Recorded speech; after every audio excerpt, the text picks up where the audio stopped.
அல்லாஹ்விற்கு மனிதர்கள் மட்டும்தான் சஜ்தா செய்கிறார்கள் என்று நினைக்கிறீர்களா? இல்லை, அல்லாஹ் படைத்த அனைத்துமே சஜ்தா செய்கின்றன. ஒவ்வொரு நாளும் நாம் பார்க்கும் சூரியன் மறையும் போது அது அல்லாஹ்வின் அர்ஷின் கீழ் சென்று சஜ்தா செய்கிறது என்று சஹீ அல் புகாரியில் வருகிறது.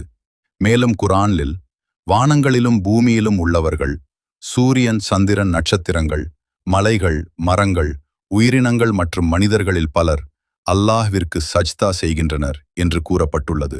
அதேபோல் 7 வானங்களும் பூமியும் அவற்றில் உள்ள அனைத்தும் அவனை துதிக்கின்றன என்றும் வருகிறது.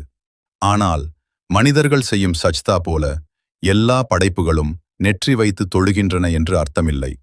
அவை அல்லாஹ்வின் கட்டளைக்கு முழுமையாக கீழ்ப்படிவதும் அவனை மகிமைப்படுத்துவதும் தான் அவற்றின் சஜ்தா என அறிஞர்கள் விளக்குகிறார்கள்.